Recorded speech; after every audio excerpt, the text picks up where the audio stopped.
Tertuliando lo Legal con Rocío Moreno Cabrera. Hola, hola, hola, bienvenidos y bienvenidas a un nuevo episodio de Tertuliando lo Legal. Soy Rocío Moreno Cabrera. Recuerden que aquí es donde el derecho se sirve con café. En este episodio vamos a abordar un tema de creciente relevancia en la sociedad y es la violencia digital y el ciberacoso.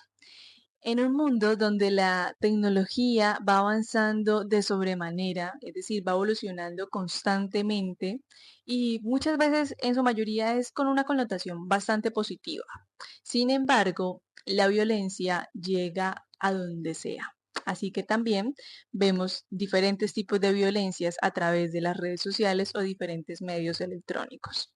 Así que vamos a explorar este tema a fondo, vamos a hablar de ejemplos, vamos a ser un poco explícitos en cuanto a cómo se ve reflejada este tipo de violencia, dónde la encontramos, cómo podríamos defendernos de ella, cuáles son los mecanismos alternativos de defensa legal que tenemos para ello. La violencia digital se ve desde el acoso en las redes sociales e incluso también en la difusión de contenido íntimo sin nuestra autorización. Así que acompáñenme, conozcamos un poco más a fondo de qué trata todo esto y sobre todo cómo podríamos a nivel jurídico defendernos de ello. Acompáñenme. Primero, definamos qué es la violencia digital. Es cualquier tipo de agresión, maltrato, acoso que ocurre a través de diferentes medios electrónicos. Puede ser a través de las diferentes redes sociales, puede ser incluso a través de correos electrónicos, también lo vemos a través de esas aplicaciones de juegos. En cualquier medio tecnológico se puede ver incluso este tipo de conductas que son consideradas violencia digital. La ONU define este tipo de conducta, este tipo de violencia como cualquier actuación que dañe la integridad de la persona, las que ponga en riesgo la seguridad de la persona, que afecte la intimidad de la persona, cualquier conducta que vaya en contra de la dignidad de una persona a través de diferentes medios electrónicos es considerado violencia digital. Algunos tipos de conductas que se consideran violencia digital son esas que te voy a mencionar.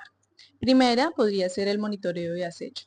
Cuando una persona está vigilando constantemente a otra, llegando a violar su privacidad. Otra que vemos muchísimo es la extorsión. Cuando una persona adquirió por X o Y motivo tus fotografías, pueden ser fotografías íntimas o cualquier tipo de imágenes o datos personales tuyos y te extorsiona para no hacerlos público, es decir, que te pide cierta cantidad de dinero para no publicar eso a través de diferentes medios electrónicos, esto también es la extorsión en ámbito digital. Otra tercera podría ser la difusión no consentida de fotografías íntimas, que también se ve muchísimo. Cuando, ejemplo, tú en tu relación de pareja, por la confianza que tenían con tu pareja, se grabaron teniendo relaciones sexuales, qué sé yo, o quizás cuando se comparten fotografías íntimas y entonces se fractura esa relación o se termina esta relación, esa persona empieza a publicar todo ese tipo de contenido a través de las redes sociales. Esto es una conducta delictiva, así que se puede y se considera como tal una violencia digital. Otra, y que se ve muchísimo, que son dos que son un poco similares, que es la suplantación de identidad o el robo de la identidad. Cuando una persona roba tus credenciales y, por ejemplo, roba tus credenciales bancarias y adquiere diferentes tipos de créditos bancarios porque hoy en día muchos bancos dan créditos en línea o hace compras en línea con tus credenciales. La suplantación de identidad podría ser, por ejemplo, cuando yo utilizo tu nombre para crear otras plataformas. Por ejemplo, yo creo una cuenta de Instagram con tu nombre y empiezo a difundir o a esparcir contenido, puede ser calumniándote en alguna conducta o calumniando a otra persona, esto también se considera un delito o una forma de violencia digital. Una última que creo que es la más grave es cuando hablamos de violencia sexual a través de medios digitales. La violencia sexual se ve muchísimo cuando una persona a través de, puede ser las redes sociales o diferentes medios electrónicos, te envía contenido íntimo, te hace comentarios sexosos. Por ejemplo, se ve que una persona publica una fotografía, una mujer, ejemplo, hace una publicación de ella vestida de baño y empieza a recibir comentarios sexosos, una forma de acosarla sexualmente por las redes sociales, cuando hay personas que envían fotos de sus partes íntimas a través de mensajes directos, infinidad de maneras de que haya ese tipo de acoso, o también se ve cuando hay personas que hacen publicaciones o crean cuentas publicando pornografía infantil. Todo ese tipo de cosas hace parte de la violencia digital. Esta última creo que es la más grave. Ahora, dentro del espectro de la violencia digital encontramos el ciberacoso, que es una forma de acoso o intimidación que hace una persona hacia otra a través de cualquier tecnología digital. Esta se caracteriza por ser un comportamiento repetitivo que va dirigido a una persona con el fin de amenazarla, intimidarla, humillarla o causarle cualquier temor. A diferencia de la violencia digital que abarca diferentes conductas, esta se caracteriza, por así decirlo, por ser un hostigamiento directo de una persona hacia otra. El ciberacoso puede manifestarse de diferentes formas. Recordemos que aquí la única diferencia del acoso físico al acoso digital es que este ciberacoso se hace en cualquier medio digital, pero cualquier conducta que se dé, cualquier conducta que lleve al acoso, que se dé de manera física o presencial, también se puede llevar de manera digital. Entonces, todas esas conductas que tú ya conoces como acoso, simplemente pásalas al plano digital. Podríamos estar hablando, ejemplo, difusión de mentiras, como lo que llamamos en el Código Penal injuria o calumnia. Sí, esto se hace muchísimo, se ve a través de los medios digitales. Sabemos que sobre todo las redes sociales dan pie para difundir cualquier tipo de información y no hay una aplicación que haga un estudio previo para validar si esa información que cualquier una persona está publicando es verídica o no. Entonces da la oportunidad para que una persona pueda publicar cualquier tipo de mentira que afecte ya sea tu integridad o tu dignidad como persona. También podríamos ver que yo creo que el mayor problema que aquí entra el ámbito sexoso y es el acoso de manera cuando te están enviando tipos mensajes o imágenes o videos hirientes o amenazantes o te están compartiendo información o enviando información tipo sexual o te están extorsionando o están haciendo cualquier tipo de comentarios en contra de ti o de tu persona, de tu cuerpo constantemente. Recuerden que aquí cuando hablamos de acoso estamos hablando de hostigamiento de manera directa. Hay un punto a favor y hay un punto en contra del ciberacoso.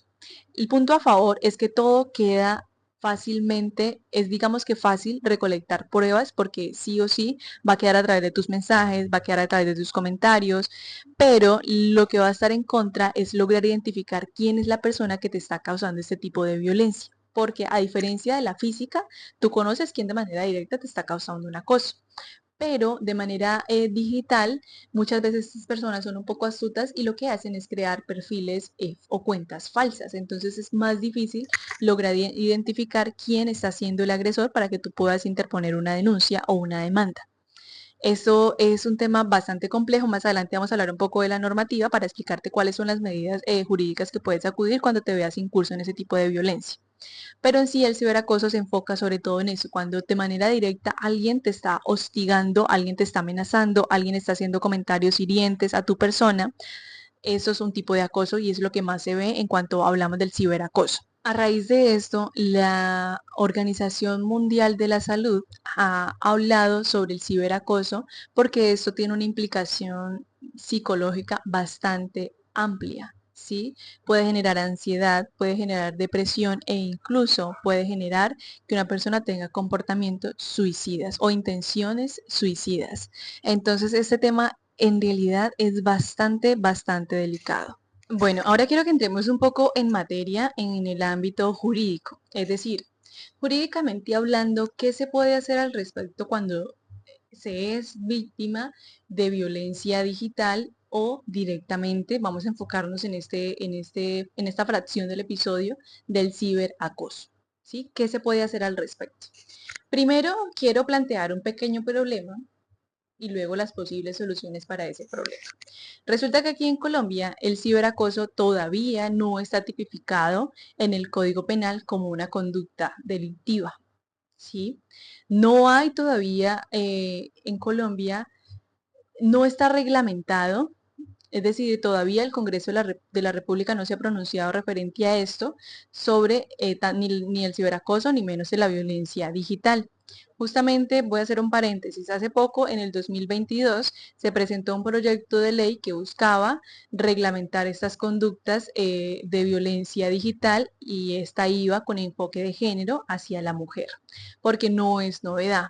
La mayor población que ha sido afectada por estas conductas son las mujeres y también los niños y adolescentes. Entonces, realmente el problema es que todavía no hay una normatividad clara referente a estos temas.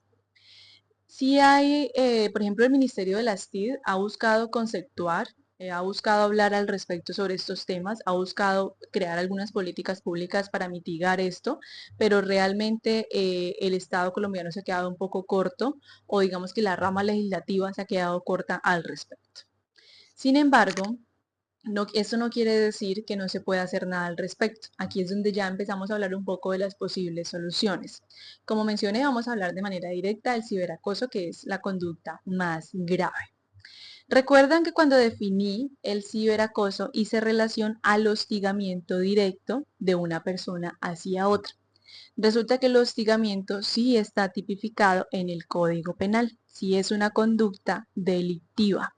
Entonces, allí sí podemos entrar a denunciar el ciberacoso a través de esa figura delictiva hostigamiento. Aquí lo que realmente importa es lograr demostrar, aquí es donde entra la parte probatoria. Es supremamente importante recopilar todo lo que tú consideres que sea parte fundamental de que pruebe que en efecto está siendo víctima de esta conducta. Es importante recopilar lo que más se pueda para poder demostrar que en efecto sí está siendo hostigada o hostigado por otra persona y que se logre demostrar que se hizo de manera a través de por medios digitales para que se incurra en esta conducta delictiva. Porque si bien es cierto, esta conducta delictiva en el Código Penal no establece o no limita a que sea solamente de manera física, es decir, deja la carta abierta para que se pueda llevar a cabo a través de medios digitales. Entonces ahí podemos entrar. No existe como tal el delito que diga ciberacoso tipificado bajo el artículo tal del Código Penal. Ciberacoso es esto y esto y esto y lo otro. No. Pero entonces si existe el hostigamiento, entonces nos acudimos a eso. Es decir, podemos utilizar herramientas a través de la analogía. Es decir, yo estoy siendo víctima de cierta conducta. Como tal, esta conducta no está tipificada porque aún estamos cortos, es decir, hemos avanzado en medios digitales de manera muy rápida, pero el derecho aún no le lleva el ritmo, ¿sí?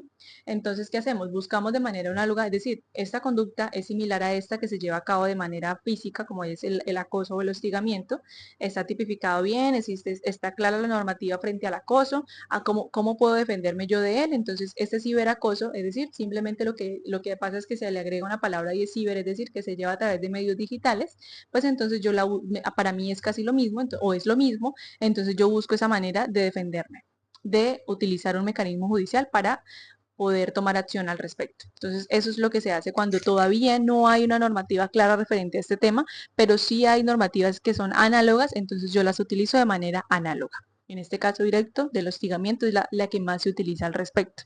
Igual también recordemos que no solamente podemos acudir al ámbito penal, que sí es el ideal porque realmente es una violencia. Si es una violencia y tiene una repercusión a tu integridad personal, tiene una repercusión a tu dignidad, entonces sí se puede hacer, se puede convertir en una conducta delictiva. Pero también recordemos que cuando una persona te causa un daño, ya sea moral o económico, tú puedes acudir también al ámbito civil. Es sumamente importante aclarar que sí hay una ley del 2009 que denominó algunos o tipificó algunos delitos que denominó delitos informáticos. pero al ser esta ley un poco vieja, bueno, 2009 no es tan viejo, pero tengamos en cuenta que este tema del ciberacoso es algo realmente muy novedoso. Entonces, en ese entonces no se previó esta situación de manera directa del ciberacoso, pero sí existe una ley que tipificó ciertos delitos informáticos. Estos se crearon principalmente con la intención de proteger la información personal de las personas en ámbitos digitales. Entonces, aquí podemos hablar, por ejemplo, cuando alguien toma información o entra a una base de datos, por ejemplo, de una empresa o entra y roba información personal de manera digital de una persona. Esta información sí se prevé en esos tipos de delitos y sí lo encuentras allí en el Código Penal, pero como tal el ciberacoso no. Por ejemplo, para que me entiendan un poco más, o sea, ser un poco más clara con la información. Por ejemplo, recientemente escuché unos casos de unas personas que renunciaron a su empresa y decidieron borrar la información, borrar la base de datos de la empresa. Esto sí se podría considerar un delito y sí está tipificado dentro de esos delitos informáticos. O cuando tú entras, lo que denominan hackear. Cuando tú hackeas una cuenta, eso sí se considera como tal un delito informático. Entonces aclaremos que sí hay unos delitos realmente informáticos, porque así los llaman, en el Código Penal, pero como tal, en relación a la violencia digital y violencia o ciberacoso, realmente todavía no. Entonces ahí es cuando te hacía mención o les hacía mención que debemos acudir a otras normativas de manera análoga. Listo, entonces ya terminando, simplemente de pronto algunas recomendaciones y es que busquemos la manera de no estar compartiendo tanta información íntima, sobre todo en las redes sociales, no es necesario. Está bien que las utilices, que compartas algunas cosas, pero tratar de no dar mucha información personal en esos medios para protegerte. Y sobre todo, y también supremamente importante, ¿no? Que si en algún momento te ves incursa, es decir, estás siendo víctima de ese tipo de acciones, documentar absolutamente todo y denunciarlo, no hacer caso omiso, no pasar por alto esas situaciones, porque recuerda que cuando tú pasas por alto, como lo he hablado en todos los otros episodios en que he hablado sobre cualquier tipo de violencia, y es que cuando tú no haces nada al respecto, no solamente puedes permitir que te siga ocurriendo a ti que te sigan afectando, que te siga afectando a ti esa conducta, sino que también da paso a que esa persona que está siendo agresor en esto pueda hacerlo en contra de otras personas. ¿Sí? Entonces es supremamente importante tomar acción, ¿sí? Como ya mencioné, a pesar de que no está tipificado el ciberacoso, sí hay otros mecanismos a los cuales podemos acudir para denunciar estas conductas. Igualmente, sobre todo cuando veas menores de edad incursos en esto, denunciarlo. Y acá entramos a tener que prever, a comunicar, a hablar de manera clara y precisa con los niños y adolescentes sobre estas situaciones, para que ellos logren evidenciar qué conductas son buenas conductas y qué conductas no son tan buenas. ¿Sí? Sobre todo se ve mucho, hoy en día se ve muchísimo ese tipo de retos en TikTok o incluso en diferentes aplicaciones de juegos, eso también es un tipo de violencia. Entonces, padres, hay que buscar la manera de hablar con los menores para que ellos conozcan esas conductas y de una u otra manera no permitan que la sociedad digital haga o los obligue a actuar en estas cosas. Entonces, es supremamente importante informarse al respecto y en el momento que te veas, porque a cualquiera le puede pasar que se vea en esa situación bochornosa de ser víctima de acoso, ciberacoso, pues denunciarlo, inmediatamente denunciarlo, acudir. Yo siempre recomiendo ir directamente a la fuente principal, que es la fiscalía. Cuando hablemos de delitos o conductas delictivas, siempre recomiendo ir de manera directa a la fiscalía. Y lo bueno de la fiscalía es que tiene la opción de que tú denuncies de manera digital. Y es importantísimo que le hagas seguimiento a ello. Eso es todo por hoy. Muchísimas gracias por escucharme. Espero les haya servido la información. Espero haber sido clara y sea una información valiosa para ustedes. Nos vemos en la próxima. Esto fue Tertuliando